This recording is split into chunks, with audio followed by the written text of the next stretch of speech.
Hey, are you a business owner, entrepreneur, or professional? If so, we want you to apply to be a featured guest on our show. My name is Adam Torres, and I host the Mission Matters series of podcasts. I've recorded over 3,000 episodes, and we are just getting started. How do you know if you'd be a good guest to be on the show? Well, only one way to find out, and that's to apply, but I'm going to let you in on a little secret.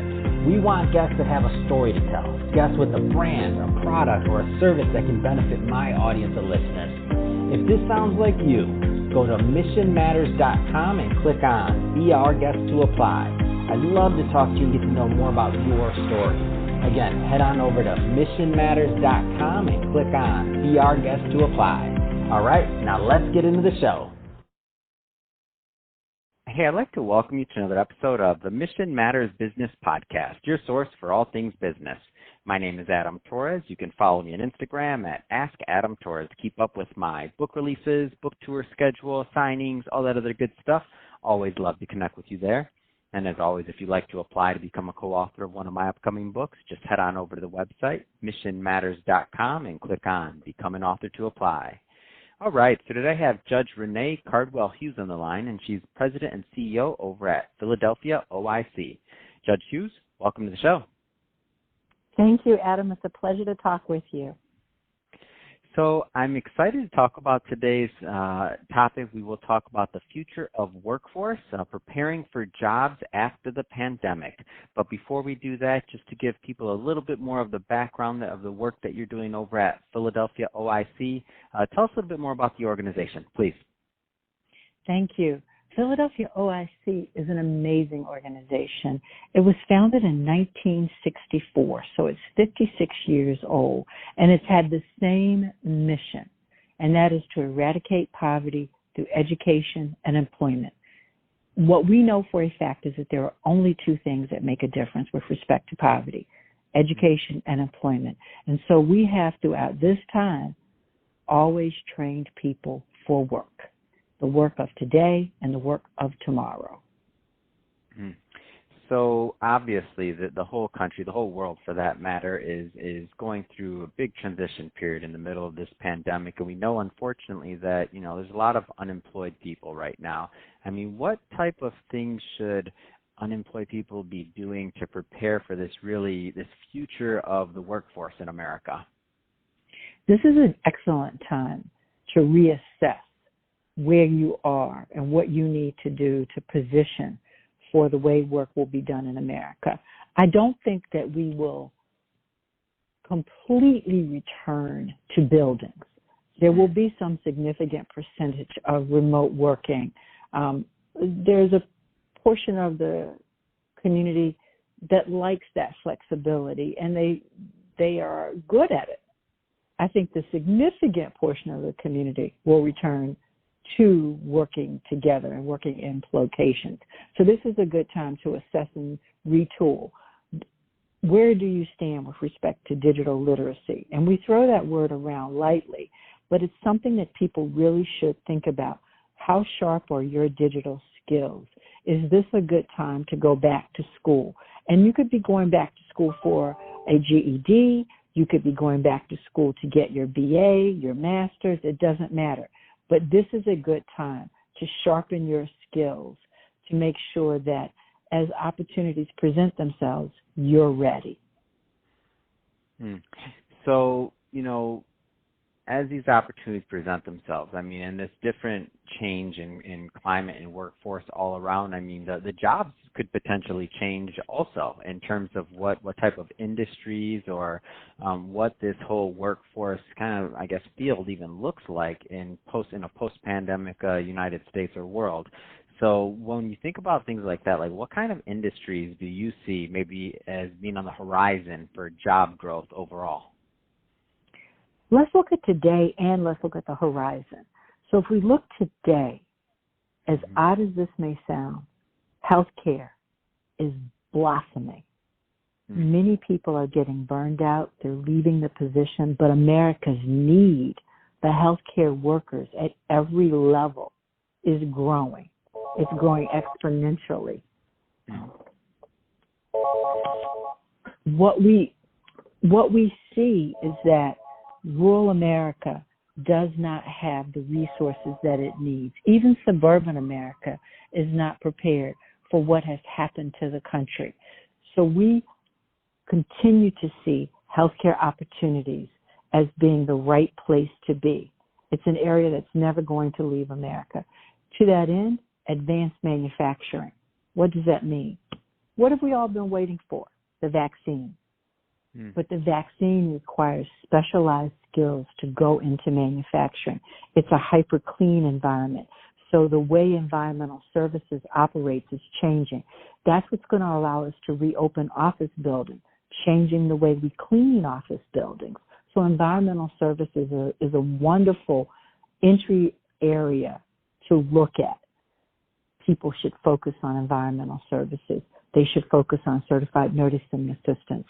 They should focus on lab techs, phlebotomy, utilities, the way we heat America, the way we light America, the way we move through America, all different and changing as we speak.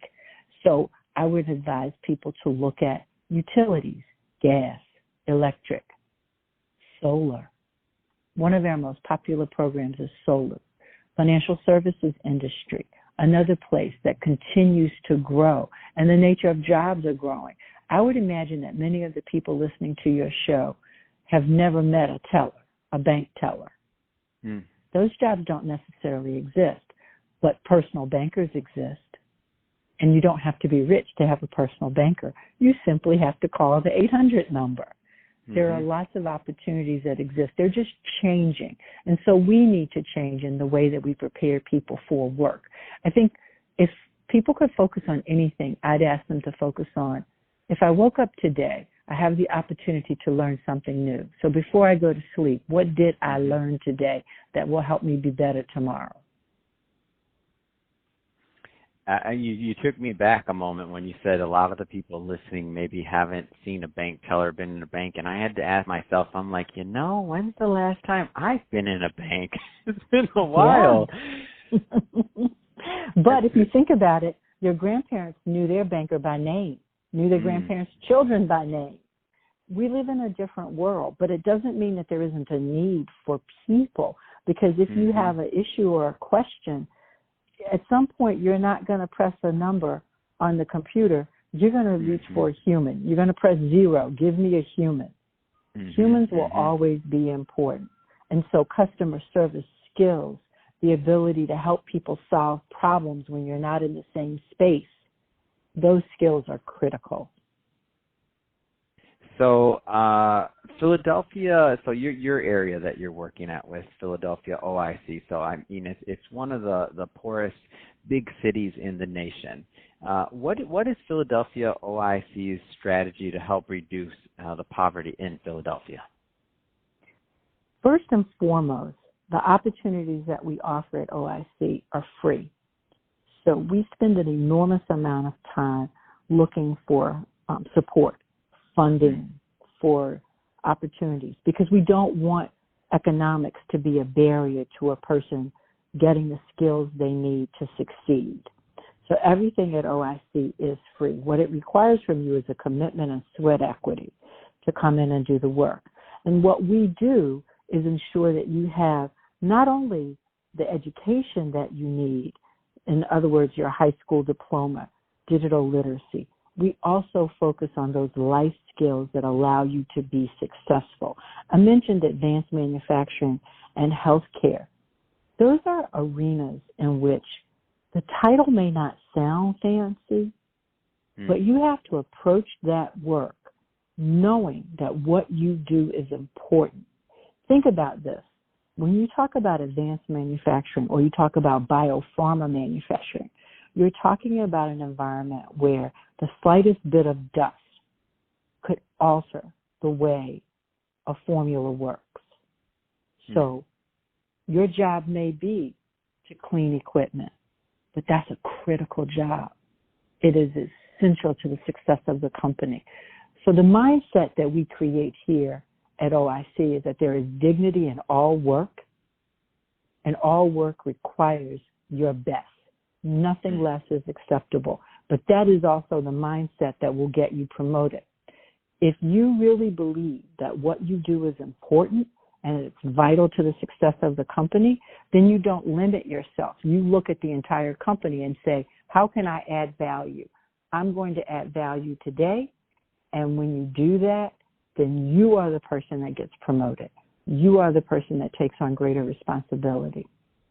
That keeps you relevant. So going into 2021 as we're recording this, we're, January 4th as of 2021, just back to the year, first Monday after. Anything that you care to share that you're just planning or, thought process-wise or strategy just for, 2021 in terms of goals or things that you're working on over at Philadelphia OIC? So a large part of the magic is the partnerships that we create. We actually partner with employers. When you come to OIC, we don't train you in a theoretical manner. We're training you for specific opportunities that we know employers are hiring for, and we know exactly what they want. So we create these partnership councils that allow us to be very clear that our training is relevant to the industry, whether that industry is smart energy or it's financial services or it's hospitality and tourism. And I know that American hospitality and tourism has taken a beating, but one of the things that we're very proud of here is that Philadelphia is one of the few World Heritage cities in the nation.